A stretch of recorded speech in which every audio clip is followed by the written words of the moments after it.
3, 2, 1. What's happening, guys? This is Logan Robinson from Here the Spear, presented to you by NoleGameday.com. We're here live on a wonderful, fantastic Wednesday evening, and it is ACC Championship weekend. The Florida State Seminoles will be facing off against the Louisville Cardinals, and there's even more on the line. A Florida State win should boost the Seminoles into continuing to stay in that college football playoff bracket for the first time since 2014. So we've got quite a bit to discuss tonight. Also, giving our last thoughts on Florida State versus Florida, and we're also going to have some basketball at the very end, and we'll have our score predictions for Florida State and Louisville at the very end as well. But with us this evening to give us some scoop and give us some intel on the Louisville side, our friend over at the site of I'm over here U of L Report.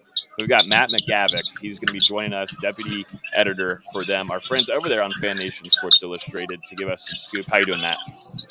Doing good. Thanks for the invite. And once again, sorry for all the background noise. But, crossover season, it doesn't care what your schedules are like. If there's a game, there's a game. So, you got to do what you got to do. Absolutely. We won't keep you on here for too long, but let's get right into it. Florida State, big time matchup for you guys on y'all's side. Can you just take us through just a quick brief run of y'all's season? Did you ever have this kind of expectation for Louisville to reach it to Charlotte? There was some discussion of it in the preseason, just because one of the biggest talking points over the offseason was that out of all the teams in the ACC, Louisville had arguably the easiest path to potential get to the ACC Championship. They didn't have to face Clemson, which, may or may not have been a bad thing in hindsight. Didn't have to face Florida State, didn't have to face North Carolina. So the three toughest teams in the ACC they didn't have to face, but they did have to face what was perceived to be the bottom four teams in the ACC. So there were some expectations heading into there, having like maybe an 8-4 or a 9-3 campaign in year one under Jeff Fromm. But if things broke the right way, there was some optimism that they could in fact get to Charlotte, and that's what we ended up seeing. And this was a team that, as it's currently constructed, realized its maximum potential, and that is ending the season in Charlotte trying to compete for an ACC title. Now, whether they actually come home from Charlotte with an ACC title, that's going to be a little bit more difficult, obviously. But just getting to the ACC title is a huge accomplishment for year one of the Jeff Fromm era. You kind of talked about it. It's been 10 years now since Louisville joined the ACC, and this is their first chance to go up to Charlotte and play for this conference championship. Just how big of a moment is it for this Louisville program, to get a chance like this on the national stage with all that they've done in the past, obviously? Oh, it's huge. For the first 9 or 10 years they were in the league, when it was in the division format, they kind of were playing second fiddle to Florida State and Clemson in the Atlantic division. They were always like that second tier, like behind them, but they could never really quite consistently get over the hump of those two teams who were pretty much the best teams in the ACC. And now that they're under the divisionless format and they've had a chance to, get there, it's a huge accomplishment just because Louisville's never been to a conference title game before. They haven't won a conference title since 2012. I think that was their last time. It was a coast split that year when they were in the Big East. Just because since, conference championship games didn't really become a thing until the 90s, early 2000s. And before then, Louisville was an independent for the longest time. So it's not like they had the opportunity to compete for one. So it's a momentous occasion for the program simply because they really haven't been there before. They've never been in this situation. They haven't been really in the mix to compete for a conference title ever since the Charlie Strong days. Because even in the Lamar Jackson Heisman year, they petered out towards down the stretch of the season. They lose to Houston, lose to Kentucky. They don't even make 10 wins and they go to the Citrus Bowl. So being in this position is a huge step forward for the program. Hey, still as many conference title appearances as Miami, and you've been here a decade less. Jawar Jordan seems to be the driving engine for this offense. What have you seen from him this season? What's leading him to success? And the games that Louisville has struggled, it seems he's struggled. What's happened in those games? Well, he was already a really fast running back coming into the season because we saw ever since he transferred from Syracuse that his calling card was his speed, and he was doubling as a punt returner and a kick returner. And if you're doing that, you've got some wheels. But heading into this season, it was evident that he worked a lot on his overall explosiveness, his burst, his acceleration, being able to get to that top gear even quicker. But the thing is, for the last several games, he's been dealing with a hamstring injury, and a reason why that Louisville's offense hasn't reached its full potential ever since their bye week is because he's lost a step, unfortunately. You can tell that his explosiveness is not there like it was in the first half of the season. I mean, he played the first series against Pitt, took 2 carries for 8 yards, and then couldn't go the rest of the way. And then we saw what ended up happening in that game. And Louisville commits some mistakes in the second half and end up losing by, I think it was 3 scores. So, but fortunately, they've had some other developments at running back, like Isaac Garendo, the Wisconsin transfer. He's really stepped up in the last few weeks, and they've really needed it just because during that same time, the defense is kind of taking a little bit of a step back. But Jaws is starting to get back to his completely healthy form. He's starting to be used more like in between the tackles and not as like trying to stretch outside runs and utilize his speed, because even though he's a 5'9" back, he's still pretty physical. I mean, is he Bo Jackson? No. But he doesn't mind taking contact and delivering it when he can. So he's been contributing to this offense as much as he can, given his current injury situation. You Matt, mentioned. I want to talk. Oh, go ahead, Logan. I was just going to say, I wanted to start the conversation too. Your quarterback with Jack Plummer.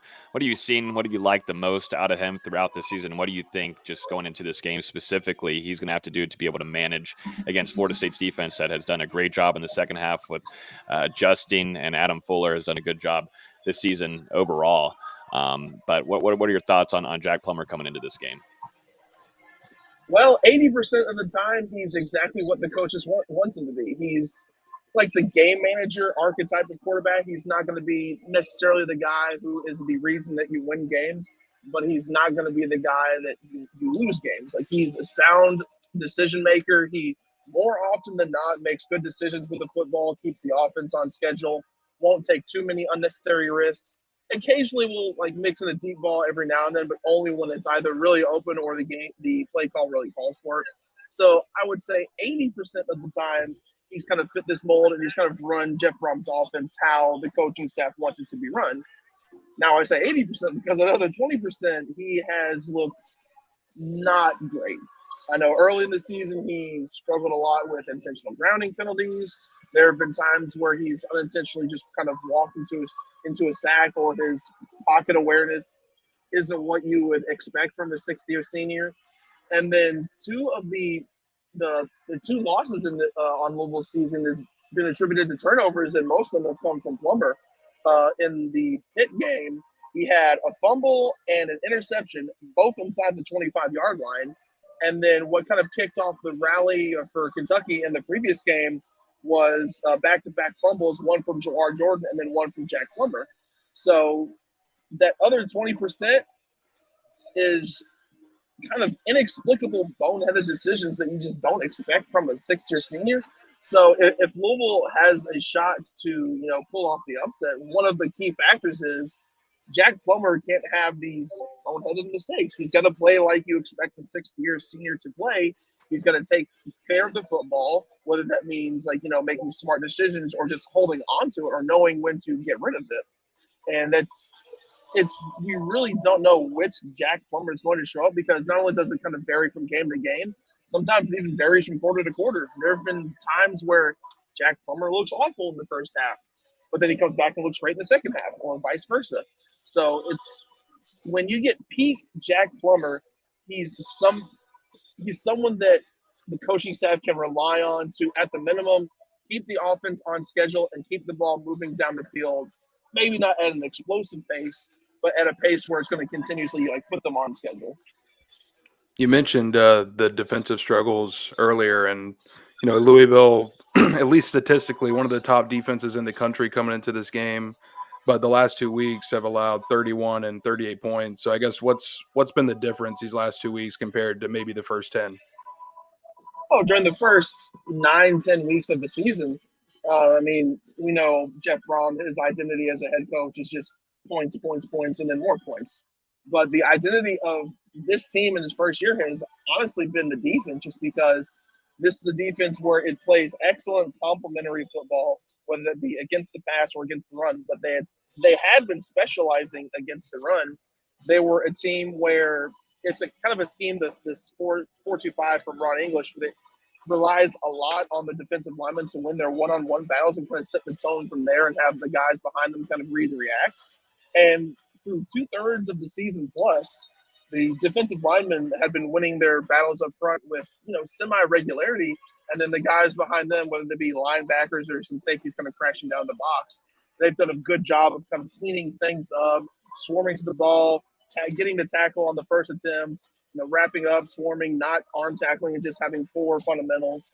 And then behind them, the secondary had been good, but not great. But when you're kind of putting that much pressure on opposing quarterbacks and stifling the run as much as they had been, I mean, the difference between good and great coverage is like next to nothing. So it doesn't mean a whole lot. But one of the biggest developments over the last 2 weeks is, for some reason, the discipline and the fundamentals and the execution in the front seven has gone completely out the window. They haven't been getting pressure in the backfield with as often as they had been. They've been letting opposing quarterbacks, have a little extra time in the pocket to try and make their reads and kind of go through the motions. Running backs, Louisville's had a tough time just wrapping up and tackling. They've been throwing at arm tackles. They've been taking poor pursuit angles, trying to get to guys to even, have a tackle attempt. And then on the back end in the secondary, it's gone from good to where it'll be like Dr. Jekyll and Mr. Hyde. It'll have good coverage for a second, and then it'll get to like third down or later in the drive, and there's a blatant miscommunication somewhere where a guy like on a wheel route or in the middle of the field is wide open, and there's confusion as to like whose man was this, what zone were you reading, and it's hard to tell if it's something that's going on with the coaching staff and if there's like some sort of miscommunication between them and the players, or if the players aren't executing what the staff is wanting to run, like not nearly as much as they had been in the first part of the season. But it's not an all systems failure; it's an all systems step back for the last few weeks. So it's going to be imperative that they start getting back into the backfield like they had been with regularity. Otherwise, I mean, if they get down early and they allow whoever is going to be a quarterback for Florida State to get comfortable, it might be curtains by the time the second quarter gets here. I was going to ask just one more. I know you have just a couple more minutes with us, Matt. But real quick, what is a matchup that you're going to be eyeing on Saturday night that maybe stands out to you where Louisville is going to have to bring their best unit out against Florida State's? Something that's actually appeared that's been a positive development in the last few weeks is that Louisville has been utilizing their tight ends a lot more. Heading into the season, when you look at the roster and you break it down by position, okay, this position looked good, this position is great, this one is a little iffy. Arguably, the biggest question mark on the entire roster was tight end, just because it was going from Scott Satterfield's system where tight end was used almost exclusively as a blocker, and then you go to a scheme under Jeff Brown where tight ends are almost exclusively pass catchers. I mean, we saw what guys like Payne Durham at Purdue did under his scheme, and Jeff Brown didn't really have tight ends that are molds for that scheme. So for the first 2-ish months of the season, the tight end was almost a non-factor in the passing game. Now, they had been doing well as run blockers, obviously, but as far as being a factor in the passing game, nothing. But something that's appeared in the Miami and the Kentucky game is that not only have they been getting the ball to the tight end a lot more, the position as a whole has performed a lot better. Nate Kariski has been a kind of a go-to guy in passing it. Joey Gatewood's shown up in moments. He's a former quarterback converted to tight end. And then a couple other guys have been kind of mixing in and out and, contributing to the overall pass game. And with as many guys that Florida State has on defense, they're going to have to try and exploit something or utilize something that they're not completely comfortable with, probably. And I think it's going to have to come down to getting the tight ends involved and probably getting the short area involved, like the run game and whatnot, since Florida State is so good on the back end at defending the pass. If they can get something going in the middle of the field, whether that be running the ball or getting the tight ends involved or getting short passing plays involved with the wideouts, and they kind of force the Florida State defense to kind of get on their heels just a tad bit, I think that could be the difference between Louisville being competitive in this game or Florida State ending up winning this in a blowout. Kind of a similar question, but looking over at the other side of the ball, Louisville obviously has been very good defending the run this season. How do you think going into this matchup they're going to try and defend the duo of Johnny Wilson and Keon Coleman on the outside? Well, they better be doing a better job than they have been defending anyone the last few weeks, that's for sure. Because, Johnny Wilson almost single-handedly waxed Louisville last season. Mike Norvell made it an emphasis to just kind of pick on Jarvis Brownlee the whole time. And fortunately, Brownlee's been a lot better this season than coverage. But, since he's facing his former squad, we'll see which Brownlee actually shows up. But it's going to be difficult just because Louisville's defensive backs aren't necessarily that tall. They're, par for the course for, Division I defensive backs, Power 5 defensive backs, 6'1", 6'2", maybe 6'3", a couple guys. But, Johnny Wilson, his size is just something they really haven't seen before. They've seen a lot of guys who have the speed of Keon Coleman, but maybe not the ability of Keon Coleman. The closest thing I can think of is, Malik Washington at UVA, and he torched them. Virginia almost came out of that game at Louisville with a win, and they had to kind of rally back in the fourth quarter to win. So when you kind of add like a guy who's a speedy guy with that archetype, which kind of gives Louisville fits, and then add in a guy who's basically a tight end playing out wide, it's going to be difficult. They're going to have to get on the same page. They're going to have to play more sound in zone coverage. I think man coverage is – I wouldn't expect them to run a lot when you see Johnny Wilson on the field just because – all you got to really do is just throw a jump off to him. He's going to get it. They just have to be more disciplined and have a better game plan and probably focus more so on playing zone coverage to kind of confuse whoever is going to be the quarterback from Florida State.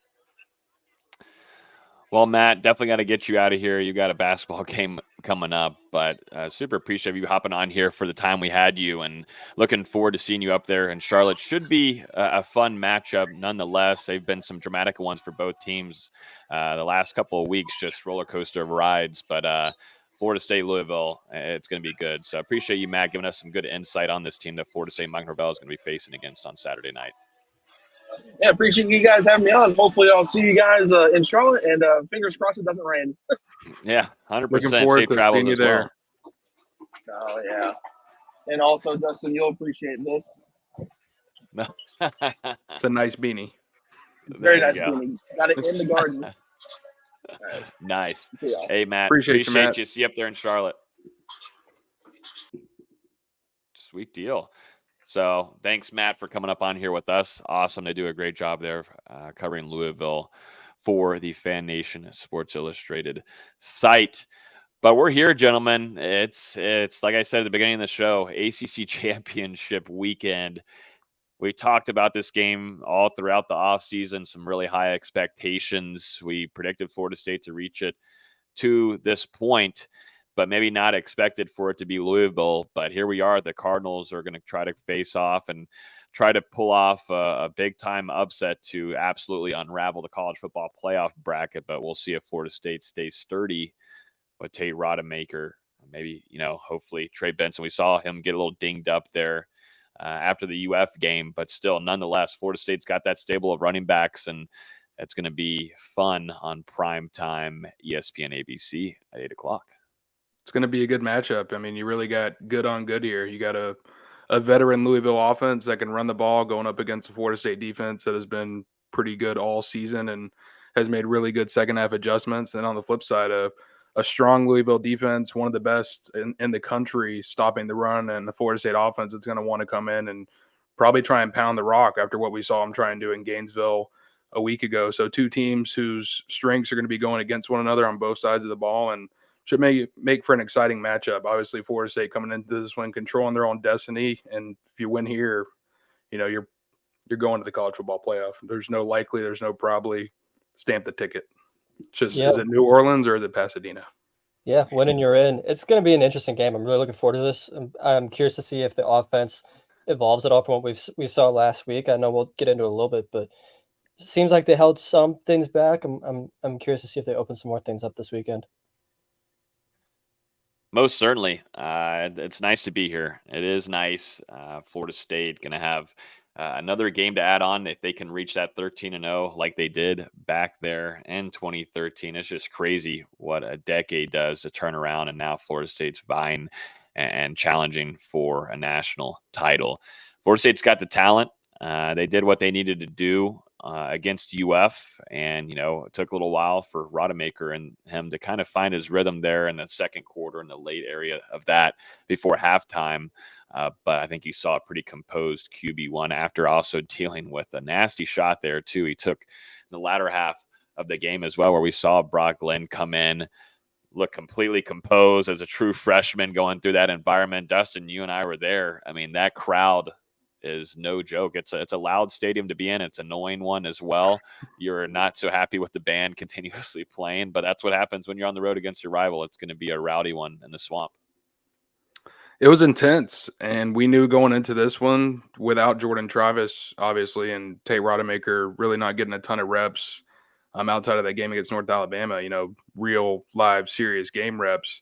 This was going to be a tough game for Florida State in the early going. I think Austin and I even said it, maybe you too, Logan, that first half, we thought it was going to be pretty gritty. I don't know if we predicted 12-0 kind of ugly, and then Florida State battling back there and getting that touchdown at the end of the second quarter. But, regardless, it was everything that we expected, and there were some external factors, Florida senior night and honoring Tim Tebow, and if they don't win this game, they're not going to a bowl, and obviously the fact they're playing one of their top rivals in Florida State. So ton of emotion in that game, but I just thought it was impressive. This team, whenever they're down, doesn't matter how much, they just never blink. They continue to fight back, and the defense tightened up in that second half there, kind of lifted the offense up. Trey Benson came up huge after some struggles early, and just another, I already said it, but a gritty win for Florida State. And we'll see if Tate Rodemaker is able to open things up a little bit more this weekend going up against Louisville, a team that he's obviously had success against in the past. And you got to imagine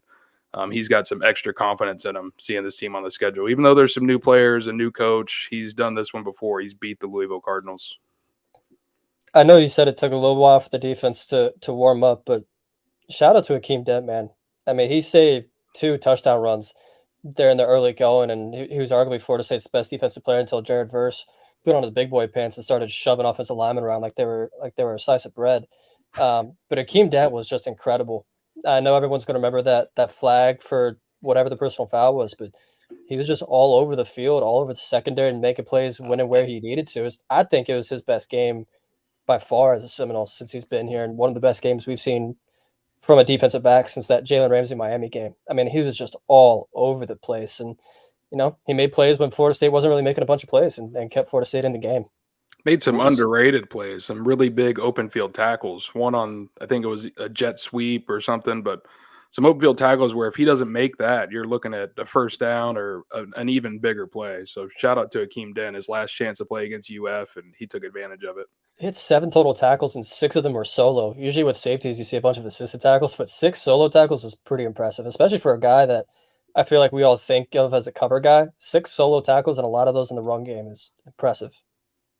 Mm-hmm. Yeah, Akeem Dent, he was ready pregame too. He was hyped whenever Florida State was leaving warmups, running by the Gators. He was, taking advantage of his last opportunity facing UF, and I think y'all are completely right there. Both safeties played a good game. And, I think Florida State, we talked about during the offseason who is going to really replace that role of having the reliability of Jamie Robinson. And I think Adam Fuller, with having a healthy Akeem Dent, he's a guy that they're utilizing a lot, and a lot of blitz packages, and also out in open space because he can tackle so well. And you're right, Dustin, we were talking about up there in the press box. If he doesn't make that tackle, man, that's probably gone for 6. There's just so many times where Akeem Dent, you have to rely a ton on him to make that one tackle, and he does it. So, and 2, like you were saying, VZ, might remember him about that flag, but I'll remember it as being one of the worst calls ever in football history. Like, absolutely so pathetic. That's how I will remember it. We put it up on our Instagram earlier this week, and that's just bogus. There's a reason why Mike Norvell was about to lose his mind. I've never seen him that mad. I finally got time to rewatch the game today, and I still couldn't believe the call. And we're 4 days away from that game. It was unbelievable. It was one of those that whatever that official is that called it, the head official is like, really? It's like he went to go mark it down. He sees the flag. He's like, really? It's insane. Yeah. It was If you're going to terrible. say something there, Dustin. Yeah, I was going to say one of the most important things you just said was a healthy Akeem Dent. He struggled earlier in the season, had that injury in the home opener against Southern Miss. But to have him back now, closer to 100% than he was earlier in the year as they entered this stretch run, especially back there at that safety position where there is some inexperience, having him alongside Shaheem Brown, which, we saw in this game, them playing the majority of the snaps at safety for Florida State, really creates a tandem that you can do a ton of different things with, because both those guys are just so versatile. You talked about Austin with Akeem Dent getting involved up there. He was playing in the box a ton. I mean, he blitzed, I want to say 3, 4, maybe even a couple. He was up there blitzing all the time. When you have both those guys in the lineup, you can just do so many different things, especially with all the talent you have at corner. They were sending a lot of safety blitz. I feel like we've seen them mainly do linebacker blitzes with really Kalen DeLoach, but they were sending Shaheem and Akeem a lot. They must have seen something on film that they really liked with that. And it was affecting. We saw that throughout the game, and that's just something Adam Fuller scripted very well against that Florida offensive line, where he also, too, in the trenches alone, man, Braden Fisk, Fabo, Malcolm Ray, Joshua Farmer, they were doing exactly what we had talked about all throughout these training camps between spring and fall, absolutely disrupting and shredding through. And that just allows a lot of open areas for whenever you got Shaheem and Akeem Dent coming through on a blitz. But also, not to be outdone, Jared Verse still had 8 pressures. Like, he was just killing them all game. Yeah. And you've got a fired up Jared Verse, and it's kind of just hurting yourself if you're just trying to tick him off. And Patrick Payton's a good running mate to have across from him. They were just taking turns, just wreaking havoc on Florida late in the game when they had to get into those passing scenarios. That's where Florida State wants to get these teams, late in the game, having to throw the ball. You've got one of the best pass defenses in the country. You've got a defensive line that can really pin their ears back and get after it when they know the situation. Florida State can do something similar against Louisville, build up a lead and force Plummer to put the ball in the air. I think that plays into FSU's advantage. Yeah, I wish we had more time to talk to Mike, because, they have like one solid receiver with Jamari Thrash, and then outside of that, it's like, who are they throwing to? I think Thrash more than doubles them on catches and yards. So it'll be interesting to see how much they decide to test Florida State secondary. That's why it's going to be huge to stop the run. Louisville averaging 183.5 rushing yards per game on offense. Obviously, a really good running back in Jawar Jordan, and some complementary guys behind him. So Florida State's defense, which has struggled at times against the run, allowed, we got it up here, 146 yards on the ground to UF. They're going to need to step up in this ACC championship game and lock down Louisville early. One thing I wanted to mention, too, just out of this game alone, Florida State not allowing some silly mistakes. And, you saw definitely some situations where you're dealing with the delay of game. But outside of that, when you've got a UF player spitting on you and, just all up in your face, we heard some things, too, from some of the players afterwards, that there were some things happening. And that's kind of expected, always when you have a rivalry like this.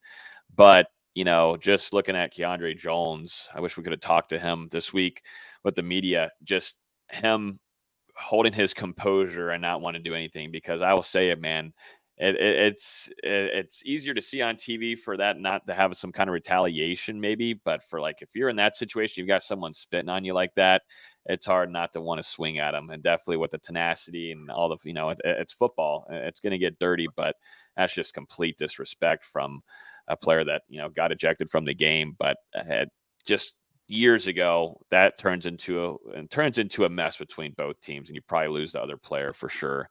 I think Florida State and what they've been able to do in that locker room and hold a lot of accountability between their younger players to the older players, from the older to the younger. We saw that in a lot of the camps this offseason.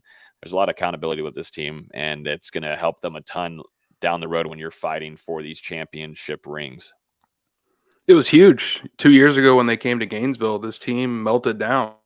They had a ton of turnovers, penalties, mistakes, and just got caught up in the moment and lost it. And this time it looked early on, like maybe we were going to see that same kind of thing, but then they rose up, came back from it, and won it. And we never really saw those silly mistakes, no silly penalties for the most part. Even, Jared Verse was saying in the press conference after that one of the UF players, he has all these mind games. He's talking the whole game. And when they finally got that stop late, he said one of the UF players was hitting his hand or hitting him or whatever. And he's like, whenever someone puts their hands on me, that's when I know I got you. And he just walks away.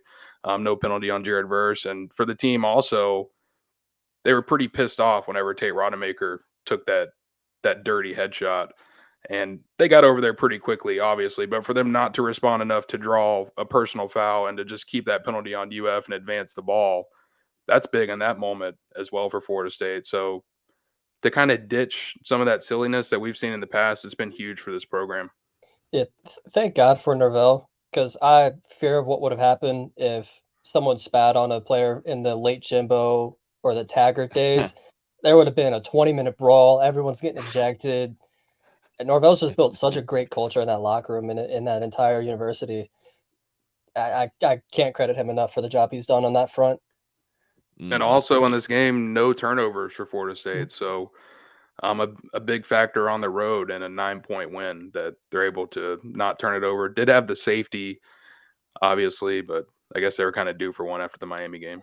And not to spoil too much, but that's going to be big this coming weekend because Louisville's a very opportunistic defense. They forced 19 turnovers, plenty of games with 3+ turnovers forced. They're going to have to do that again this weekend. It's funny, I actually have that stat pulled up, so I guess we can just talk about it. Like you said, Louisville, 19 turnovers forced on the season. 18 of those turnovers have come in their 10 victories. So in their 2 losses, only forced 1 combined turnover. Florida State on the season, 5 total turnovers, least in college football. If they can continue to do what they've done all year, take care of the ball, you've got to feel that's another thing, going in Florida State's favor here against Louisville. And like you look at their game against Notre Dame, a big reason they won that game is because they forced 5 turnovers.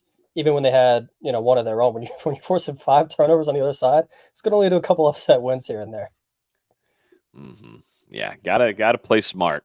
Play smart no matter what. And I think Florida State showed that they can certainly do that on the road in a more hostile environment. Let's be honest, Miami's environment down south, there's nothing intimidating about that. So whenever you go down to at least Gainesville, I will give it to them. They showed up and it was loud, but for a lot of the guys not allowing penalties, that's going to be huge moving forward in these games. But yeah, Keandre Jones, shout out to him. A lot better of a man than me. Shout out to Coach Atkins for his coaching as well. We know there's some stern coaching from Atkins, so I would say I'd rather just go the safe route and not retaliate because it might get worse for you if it doesn't go in your favor and you're over here getting flagged on. I'll say it's not fun. Coach Atkins coaches really, really hard, and there's a reason why he's been able to build a unit. But yeah, Florida State, they did what they needed to do, and now they got to bring it up to Charlotte and play with their minds right.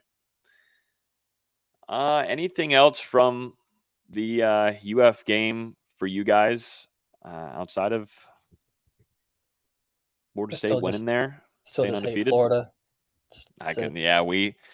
Dustin didn't get to hear it. He still hasn't gone back to listen. I think he's scared for his ears, but that was the most F's I've ever heard from Austin Nor. Like, that's the most I'll hear probably in my lifetime.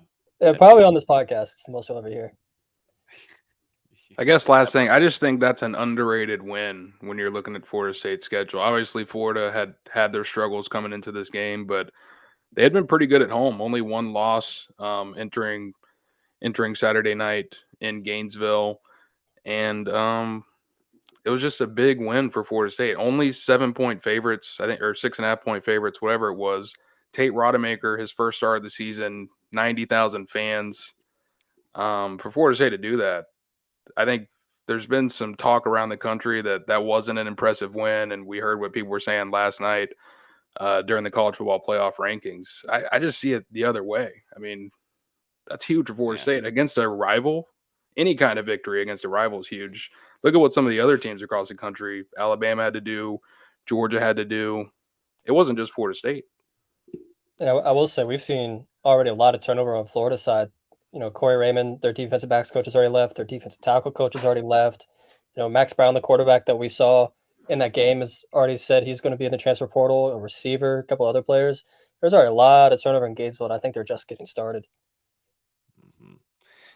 Yeah, it's got the off-season discussion is going to be fun, but I'm so glad that we're still here in the season. We had hoped for this on this show for a very long time to be able to cover an ACC championship. This is our first time being credentialed covering one, literally actually having a website to cover one. So get here first, but then it's going to be a fun discussion on the recruiting trail, and also too, as Florida State has been kings in it, the transfer portal. And I think every FSU fan, yes, we're getting through the season now, but now you look at some of the big names that are entering that transfer portal, and you know that Mike Norvell and that staff have a chance at getting those names. Almost any one of them. That's something that I think Florida State fans will be keeping an eye on going into having some more names in the transfer portal and putting some on their Christmas wish list. So let's talk about the college football playoff rankings too, real quick, because Florida State, as said in the beginning of the show, notched back into that bracket. Here are the rankings. Georgia 1, Michigan 2, Washington 3, Florida State 4, and down below is Oregon at 5. Ohio State drops to 6 after a loss at Michigan without a Jim Harbaugh on the sideline for the Wolverines. And then 7 and 8 are Texas and Alabama, which Alabama, like you were just talking about, wild weekend in college football rivalry. We were watching the game up there, Dustin. It was absolutely nuts. Alabama, Milrow connected with his wide receiver and keeping that game just skating by literally. But thoughts on Florida State jumping back in that 4? It's about what I expected after the Ohio State loss. I didn't think that they were going to move Oregon to 4 over Florida State, because that's a scenario, well, not only because Florida State's still undefeated, but also because that's a scenario that's going to shake itself out this weekend whenever Washington and Oregon play each other. One team's going to be in, one team's going to be out. If Michigan beats Iowa, they're going to remain in the playoff. If Alabama beats Georgia, I'm kind of interested to see, depending on what other scenarios happen around the country, but you got to expect that they're not going to get in if they beat Georgia, and that maybe the SEC is left on the outside looking in. So like I said at the beginning of the show, Florida State sitting in that number 4 spot. If they win against number 15 Louisville on Saturday, add another quality victory to their resume, they're going to be in that top 4 somewhere. And then the discussion goes, are they going to somehow get to 3 rather than being at the 4 spot? This might be one of the few times I ever say this. My best friend back home will be happy. I'm rooting hard for Alabama this weekend. Not only just to see a scenario where the SEC is left out of the college football playoff, I don't think anything would make me happier. But I honestly think if Washington were to win Friday night, I think Washington-Florida State at that 2-3 matchup would be a really good, really fun game. It's strength against strength. You have Michael Penix against Florida State secondary. They don't really have a great running game, which fits in great with Florida State's defense. I think that'd be a very exciting scenario. Instead of, they're already tweeting these lines out of Florida State would already be a 14-point underdog to Georgia.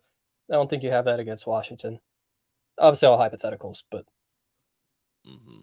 Yeah, no, going into conference championship weekend, Florida State fans need to keep an eye on the other games going on throughout the day for that afternoon. But yeah, I think, Oregon sitting there. There was a question in here from Matthew on Facebook asking, do you guys think Oregon will beat Washington this go around?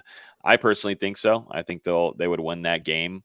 I think Oregon and what Dan Lanning has been able to do in just such an early tenure at Oregon, it's been super impressive. But I think they've got things clicking in the right cylinders, and to have that rematch against Washington, I think they win that one. I might be wrong. I think Oregon is going to handle Washington this time around. The Huskies haven't been playing too well as of late. Oregon has been pretty consistent throughout the year, and really only lost that last matchup because of a couple missed 4th downs that were the right decision in the moment, just didn't go their way. So I think Oregon's a better team, and this is Bo Nix's potential Heisman moment. Yeah, I agree. As much as I think we match up better with Washington, I think Oregon wins this game by 17 points. I think they're going to be super, super motivated from that first Washington loss, and Washington's just they've been winning like Florida State has, but they have come awfully close to not winning. So I think it catches up to them this Friday night. What are y'all's thoughts on Alabama and Georgia. Does it actually happen where you see Alabama beat Georgia, or does Georgia look too good? They're clicking. Brock Bowers is Brock Bowers, and when he's fully healthy, it's kind of unstoppable at times. It's a tough game to predict. Whichever way it goes, man, it's going to be a good one. I don't think Georgia is unbeatable. I think they're maybe a step down from where they've been the last 2 years as far as winning the national championship. Still a very good football team, but definitely some kinks in the armor that Alabama can take advantage of. And this seems like the kind of game that Nick Saban goes and wins for some reason. I know we all talked about the Georgia Tech game, how that was much closer than anticipated. Georgia didn't play Brock Bowers or Ladd McConkey. You know, I'm sure Bowers will be playing this Saturday. I'm not too sure about McConkey. I haven't seen anything. I also haven't looked for it, to be quite fair. I think Georgia just kind of has Alabama's number recently. Maybe I'm wrong, but it's hard to not pick Georgia in this scenario. As much or as well as Alabama's played down the stretch, you know, they started off super sloppy. Jalen Milroe's really turned a corner. He's become a pretty good quarterback, and you know, maybe he gives Georgia some fits on some drives, but I just think Georgia's too motivated. Yep. So this is what it's set at right now. But yeah, we put out a couple of pieces at NoleGameday.com, hearing from some ESPN analyst co-hosts. Kirk Herbstreit gave his take as well. He's kind of switched up a couple times throughout the season, but for Florida State sticking, and if they can, 13-0 undefeated, getting it done in Charlotte, that should guarantee you a bid to the college football playoff. There's definitely it would be silly discussions to have that any further. But I think most of this, as being around sports media, you got to keep the ratings up, got to keep people watching, got to have something to talk about. But I think they just kind of like the nitpick with Florida State fans a tiny bit, because it's also one of those that, social media engagement. FSU Twitter is nothing like anything else. That's what I say. These talking heads are paid to talk, and you know, when they're talking about Florida State potentially missing it, it's going to get a lot of talking from everybody else. That's just how it always is and always will be until fans learn. Now let me just avoid that. Let me ignore it. Give me Iowa over Michigan. I would laugh. Too freaky. I want it to be stupid, like a 5-3 kind of game. Yeah, Iowa ain't scoring. But yeah, now let's move on to game week, gentlemen, because we have some basketball here at the end as well to go over. But let's talk about Florida State versus Louisville. I'm excited to be up there in your hometown, VZ. It's going to be fun. Thank you for the invite and being our Uber once we arrive. Is it your hometown? No, I was born and raised in Duval County, but it's where I live now. You know, everyone's welcome. Home. Everyone's welcome to the Queen City. You know, welcome to Charlotte. Everybody that's listening and coming to the game. I hope you enjoy the weekend, even though it's probably gonna be cold and rainy on Saturday, and I'll be in Chapel Hill for 24 hours. So it should be an interesting weekend. I'm looking forward to it. Yeah, we'll see if we even see VZ. You're going to do a lot of traveling on literally Saturday because and Friday basketball. Yeah, Friday I'm going to try and do some of the media stuff, but you know, the ACC's been wishy-washy with some of the press conferences and open walkthrough times. You know, it's just typical with this conference. And then, you know, after that, I'll drive over to the Tri-City region, watch Florida State soccer in the College Cup. And then live updates. And follow VZ on Twitter. And then next afternoon, I'll be FSU at UNC basketball. I'm really looking forward to that. It's always a special experience in the Dean Dome. And then right after that, driving it back down to Charlotte for the ACC Championship. It's going to be a fun 26 hours or so. Nice. I'll be at the hotel bar. No, damn. Yeah, VZ, I'll be. You kind of expect what I'll be. So I don't think there needs to be any more explanation there. Who's paying this guy, man? Got him jumping around everywhere, left and right. It's not you. Yeah, someone's paying. So I don't know. Someone's got to pay. As long as some kind of per diem or something, Logan. Yeah, it's something. I'll figure something out. Maybe a meal or two. Venmo, something like that. But yeah, looking forward to being up there. This is my first time up in Charlotte. I've been to an ACC championship before, though. I was really young, but it was back when I was in Tampa. So saw a conversation too on Twitter between some fans and, a lot of them wanting to have the ACC championship back down here in Tampa. I'm all for it, just right across the bridge for me. But nonetheless, going up to Charlotte, I think it'll be a really cool view from the press box area and being able to look down and see what should be, I think, a pretty close matchup. I'm just going to say it right now. There's a lot of storylines going into it. You've got a guy with Tate Rodemaker that had his first real true or second start, but in that kind of environment, be able to do what it was needed to be done to come away with a win. And then like what Matt was telling us earlier about Jack Plummer, he's going to have to play one of those games where he plays good in order for Louisville to stay in this and compete with Florida State's defense to put up points on the board. Gentlemen, what are y'all looking into with this game? We've kind of been talking about it the last couple of weeks since we knew the Cardinals would get to this point, but they've kept things close the last couple of weeks, of course, losing to Kentucky, but kept it close with Miami the week before. What are y'all expecting on Saturday night? I'm looking at Louisville's defense going into this matchup. One of 12 teams in the country that are allowing less than 100 rushing yards per game. And we kind of talked about it earlier, but going into this one, you got to expect Florida State. And when you add in the weather forecast of pretty cold and potentially raining as well, you've got to imagine there's going to be a lot of running the ball for the Seminoles. Trey Benson, Lawrence Toafili, maybe some Rodney Hill sprinkled in. The Seminoles are going to try and pound the rock against this Louisville defense, and they've been pretty stout for the majority of the year. Now have, as we mentioned whenever Matt was on the show, have allowed 31 and 38 points the last 2 weeks and have had some struggles. So Florida State, they've got to take advantage. Well, not take advantage, but really try and win that matchup there, find success on the ground, and not have to rely on Tate Rodemaker going out there and putting up 300 yards. I'll just expand on that. I think I'm watching the running game on both sides because if you look at the games that Louisville's either lost or been in close contest, the running game hasn't been there as much as it's been in the other games. You look at the NC State game, they won it 13-10, but that's a low score for what Louisville's been putting up all year. They averaged less than 1 yard per carry. At Pitt, they averaged less than 3 yards per carry. Last week against Kentucky, less than 4 yards per carry. Every other game, they're well above 4 and even into the 5, 6s, and 7s. They average about 5 yards per carry on the season.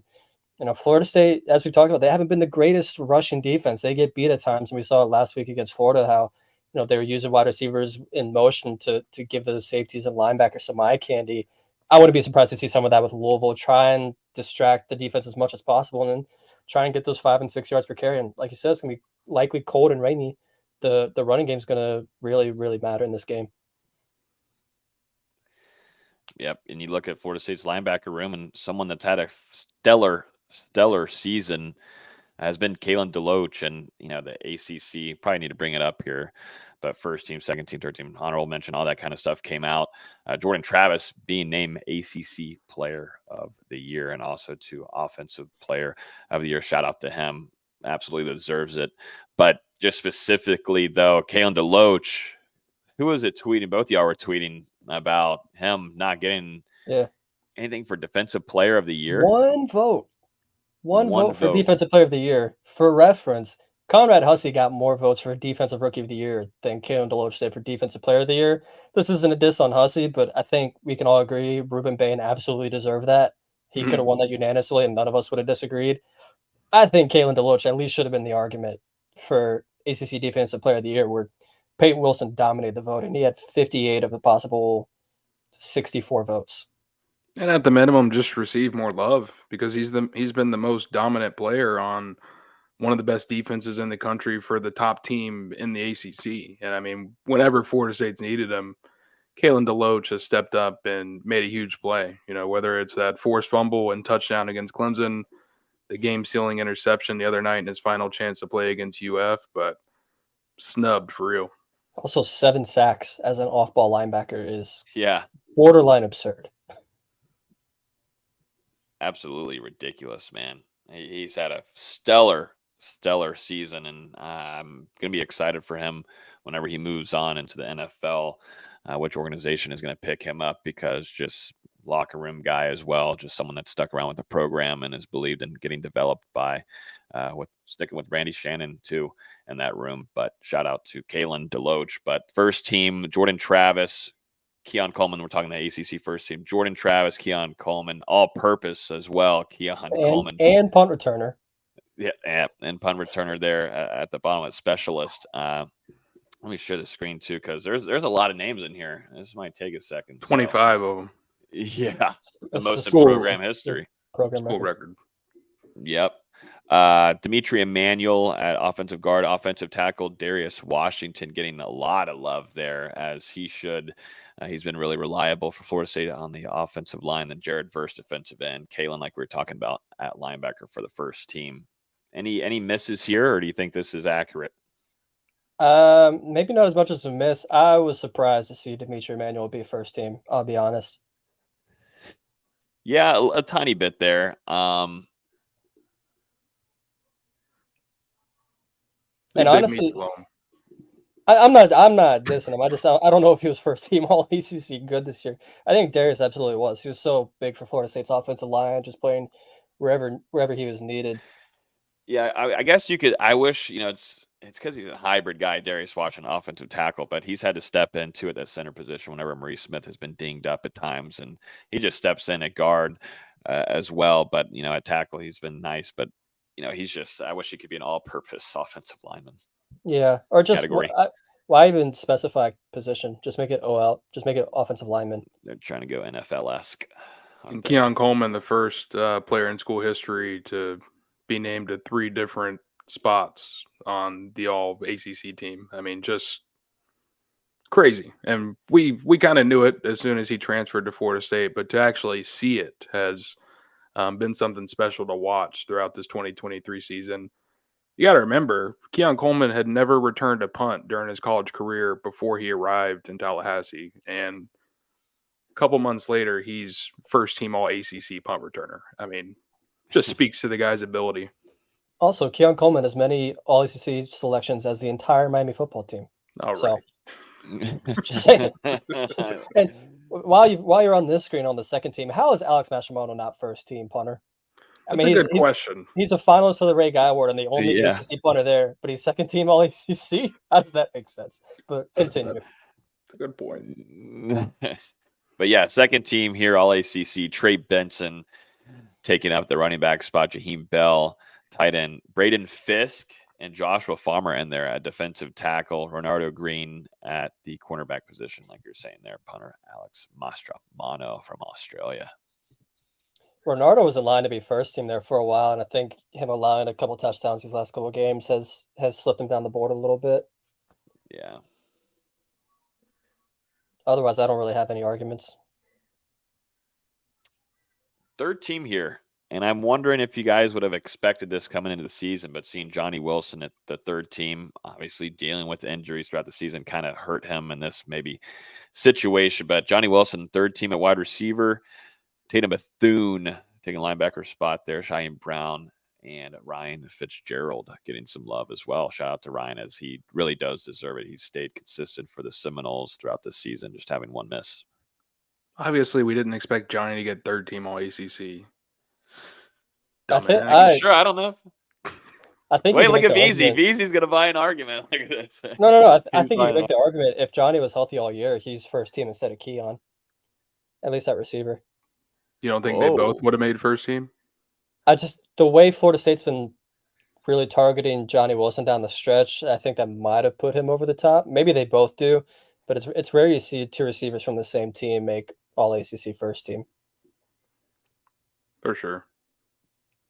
But like Logan said, huge for Ryan Fitzgerald to bounce back. I mean, I think at some point last year, we all thought, his time at Florida State may be over following the year, but the Seminoles stuck with him, rebuilt his confidence, and just to see him come back out and have this stretch throughout the 2023 season, prove a lot of the noise wrong, on social media and stuff. Huge for Ryan Fitzgerald. And then over to the honorable mentions, got a pair of offensive linemen, Casey Roddick, Maurice Smith in there. Shout out to Smith. Mo deserves a lot more credit too on this season and its success, being able to just gut it out and play, not being fully healthy. Patrick Payton at defensive end, which I think is a slide there on Pat Payton. I think he deserves to be up more than he is. And a DJ Lundy, linebacker, Jarian Jones, cornerback, Central Cypress. That's the one. Jarian should have been at least. Jarian's really messed up as well. He should have been at least third team. I think he should have been on the second team, honestly. Yep. I think the biggest thing with Pat Payton is I don't think he really had the numbers to be, in the All-ACC teams. We all know his impact, but, 11 tackles for loss, 5 sacks. It's not the most amount of production you're going to see out of a defensive end. 9 pass deflections. Mm-hmm. Can't miss those. Sure. Look at that.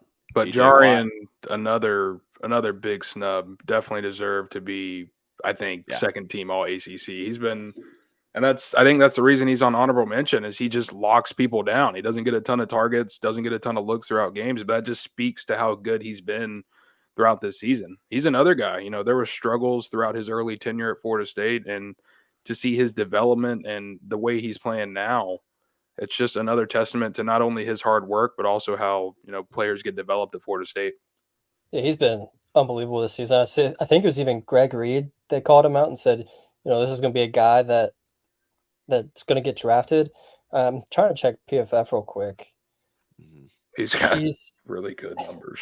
It's insane. 216, coverage snaps, and he's been targeted 27 times. So about 10% of the time he's been targeted. He's just been blanketing receivers. And even that pass that Max Brown threw, Jarian had a great coverage on that corner route. Just a perfect ball by Max Brown. It's really hard to do any better than Jarian did. And he's at his best whenever Florida State's playing these rivals. Xavier Restrepo, didn't even hear about him. I mean, did he play for Miami in that game? And then you go to Saturday night, Ricky Pearsall finishes with 1 catch, and even that came against Azari Thomas on an extremely tough ball for him to bring down. So really, really tough guy and great at defending there in the slot. And looking at it too, just in the honorable mentions, but you have 3 defensive backs in there total. Florida State, Coach Surtain in his first season, man, of this magnitude on the college level is really, really impressive. And as you have, I already want to kind of get into, I'm not usually this excited about, transfer portal talk and recruiting stuff, but with the amount of talent that Coach Surtain is bringing in, you can't ignore what kind of talent is about to join that defensive backfield. It's nasty, and there's still some youngsters too that we saw coming into some games, guys, this year that shows some really nice promise as well. So, Surtain's got a whole squad. I think of that like Coach Atkins. He's got some talent, he's got some depth, and it's impressive. Definitely, Conrad Hussey. I think Quindarius Jones is gonna be nice. Like, I can just keep going on and on, man. It's gonna be a stacked squad going into 2024. The best is yet to come, because if you really think about it, Surtain didn't recruit any of these current players at Florida State. The only guy in that defensive backfield that arrived after, I guess Central Cypress was there before Surtain was hired as well. So, I mean, literally this incoming crop of defensive backs is the first players that he's actually recruited to Tallahassee, and it's a very talented prep group of guys as well. KJ Bolden, Charles Lester, Jamari Howard, Ricky Knight. Probably going to try and add another one, maybe 2 in there. Some real talent in that defensive backfield. You're going to lose some experience after this 2023 season, but a lot of young and promising talent that, could be elite in the near future. Yeah, just an incredible turnaround from last season, really. The defensive backfield wasn't the best last year. They've been absolutely locked down this year. The only thing we want to see them is take that next step is get those interceptions. Surtain, you had 37 career interceptions in the NFL. Teach these guys to catch the ball, turn their head around.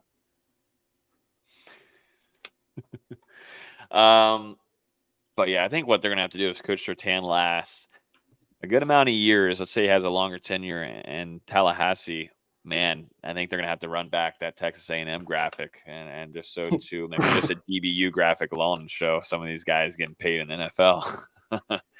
because Giant's going to get drafted. He went from a player that, I think maybe would have potentially got a chance. It had to be late in that draft, but now I think he's pushed himself into being a contender in this upcoming 2024 NFL draft, which is really exciting for him. Someone that stuck around and kind of moved around, and there was some talk about him, switching positions and such, and even going on the offense and wide receiver like he played in high school. And he stood on business too, and he's told us that to the media as well. And I respect him, man. He holds on to his words, and he's proved himself to be a really good defensive back on the top in the ACC. There's a $10 bomb here real quick from CDell231 on YouTube, given some thoughts on the national media and the rest of the college football world hating against Florida State.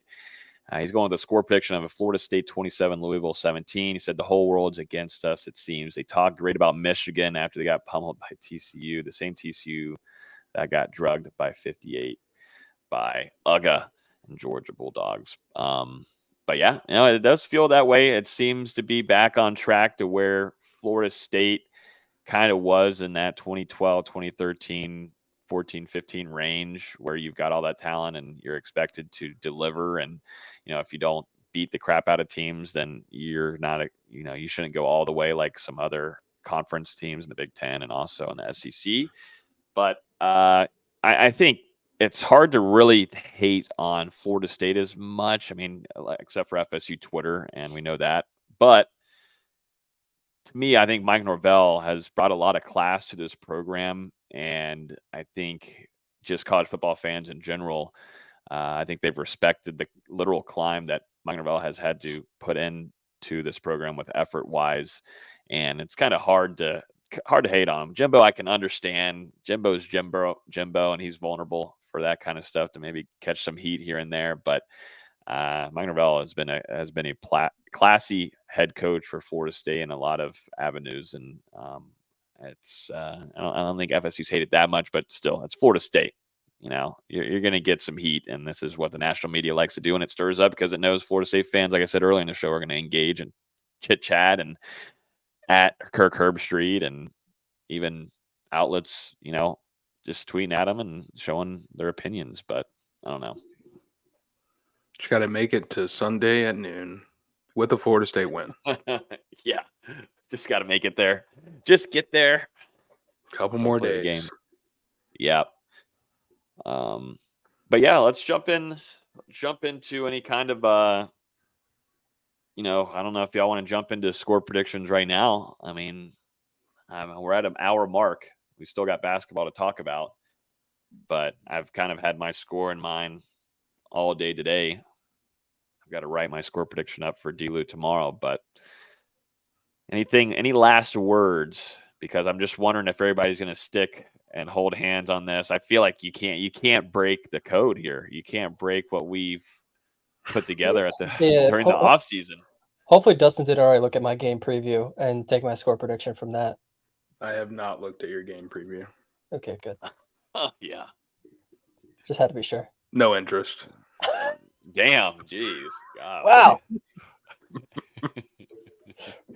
God dang. But just key for me, I'll just give one key and maybe we can jump into score prediction after that. But key to me, affect Plummer, get back there. I think Florida State did a really good job scripting on the defensive side of the ball with Adam Fuller getting back there to the backfield. And it says a lot too about the interior that Florida State was able to bring. Going to have another full energy Jared Verse on Saturday night. I think that plays a big factor as well. And Pat Payton be Pat Payton. Gilbert Edmond, whenever he's able to come in, take advantage of those opportunities as well. I thought he's looked good for what he's been given those opportunities here and there. But affecting Plummer and Florida State if they do what they did defensively and stay on rhythm to begin games, don't allow Louisville to score too many points there early, because we know Florida State's kind of been vulnerable to begin games at times. If they're able to limit Jack there, I think the Seminoles will be just fine. And Rodemaker, just stay composed and understand too. Hopefully, looking at film understanding where some of that pressure is coming from. But that offensive line is going to have to take another big step after a physical game in Gainesville. You kind of said it for me. Florida State needs to start a lot faster than they did in Gainesville. Louisville has scored on 9 of its first 12 possessions, has 97 total points in the first quarter this season, and on the other side of the ball has only surrendered 21 points in the first quarter. So this is a team that gets off to fast and successful starts. Logan, you said it, Florida State, they've had some sluggish and slow starts this year and had to really climb out of deficits at times that we've seen throughout the season. So in this one, after a very slow start last week, Florida State needs to be awake out of the gate, come out and, be ready to go toe to toe with Louisville. Yeah, I don't really have any disagreements, but I think part of it is, Florida State is what they are at this point. I don't know if we can expect them to finally switch things around and have a great first quarter and really win that first half. They just really haven't been that since, well, really all year. If we think about it. But like the Duke game, they started slow. The Clemson game, they started slow. They're down at half against LSU, down at half against Florida. It's just kind of how this team's been, is they feel their way into the game and let the game go from there. Like I talked about earlier, it's going to come down to the running game, limiting Jawar Jordan, even Jack Plummer as a runner occasionally, and then winning the turnover battle. As long as they do those, I think Louisville's secondary is weak enough for Florida State to take advantage of it on the other end when they want to take those shots. Let's do it. Score predictions, gentlemen. Let's get it done. Get it done. Is it back to me in my hometown? I think it's me. 3, 6. You went last week. 12. You went last week. 13. Are you before me or after me, Austin? I'm pretty sure before you. Well, then maybe I'm last. It must be you. Yeah. Yep. It's in your hometown. It's gonna be cold and rainy. We're really putting it on for you Floridians coming up to North Carolina, making sure you never want to come back here. It's gonna be kind of an ugly game. I think some possessions are gonna be going, what the hell is happening?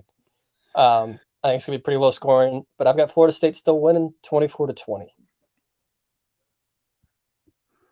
Yeah, it's a big one for Florida State going into the ACC Championship for the first time in 9 years, first time under Mike Norvell, and it's just been impressive to watch this season unfold after the last couple of years and just the linear progression year by year this team has made. And it feels like they're built for this moment. And Florida State, as long as they don't turn the ball over, we've kind of talked about the keys here, but they can continue to hold on to the ball, stop Louisville's rushing attack, are able to run the ball themselves.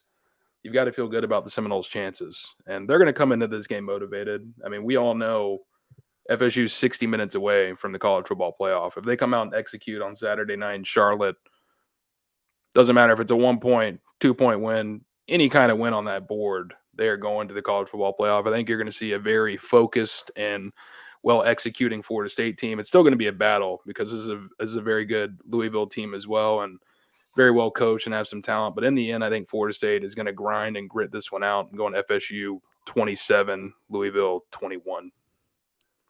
Man, they're close. All one-score games so far from y'all's predictions.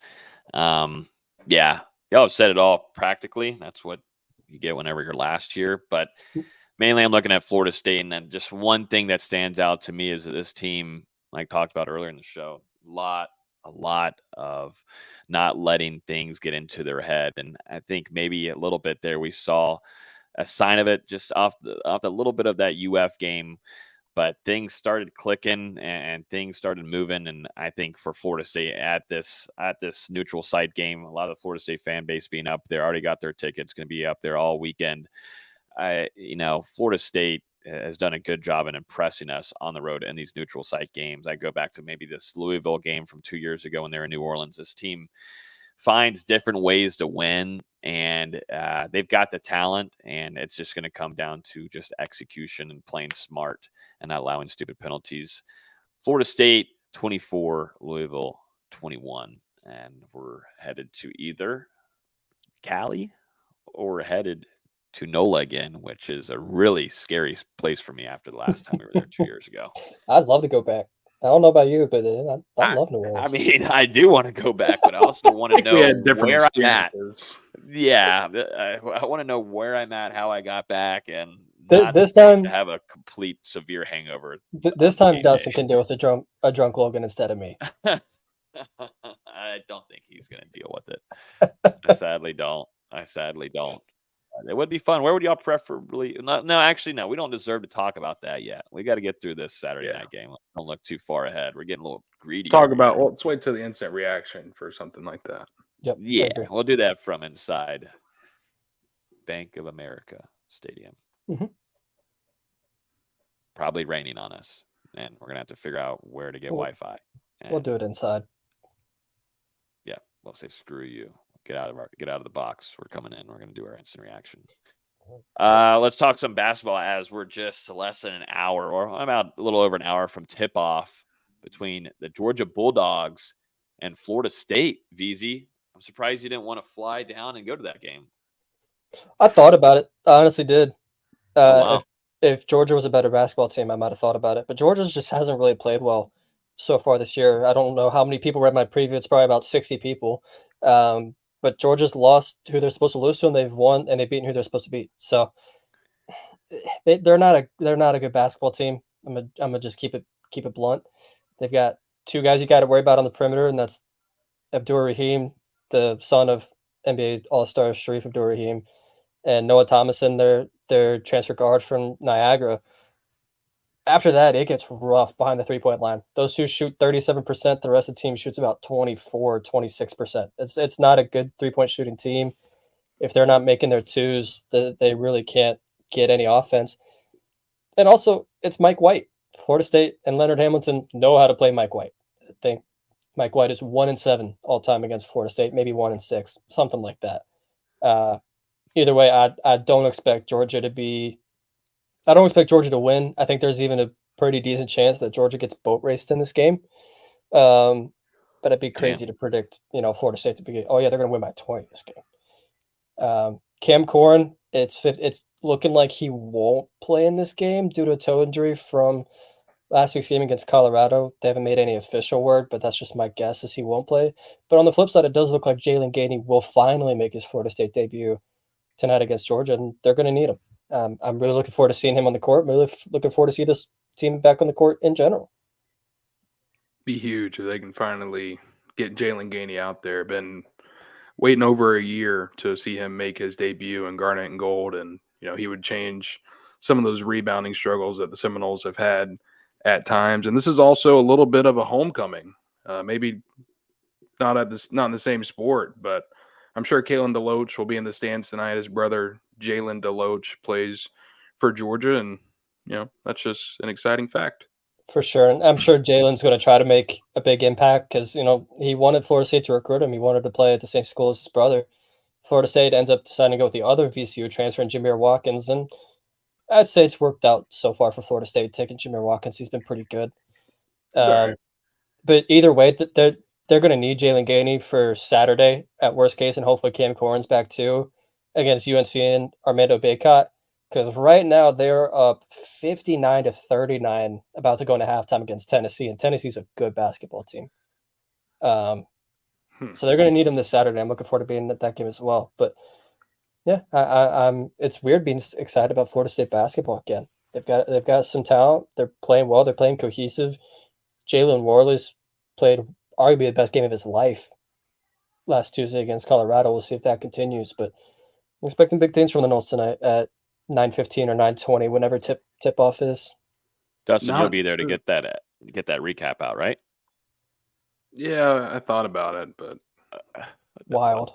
Just gonna stay home tonight. But Wild. I got an early flight to Charlotte to cover 10 o'clock. You know how early you gotta get to the airport these days?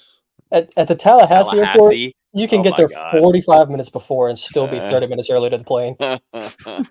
I can seriously see Dustin being there 2 hours maybe before. I could maybe potentially see it. It makes sense to do that in Charlotte. I-10.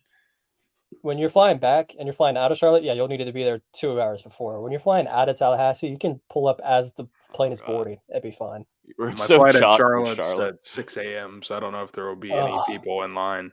No, there will be. You might not be You might not be. I was just thinking that you might not be sleeping after the game, Dustin. I'm definitely not sleeping. I'm loading up. Yeah, I don't mind picking you all up from the airport, but I'm not taking you at 6 a.m. You can get an Uber for Oh that one. man, what the frick, man? You're an They're awful gonna be our person. personal.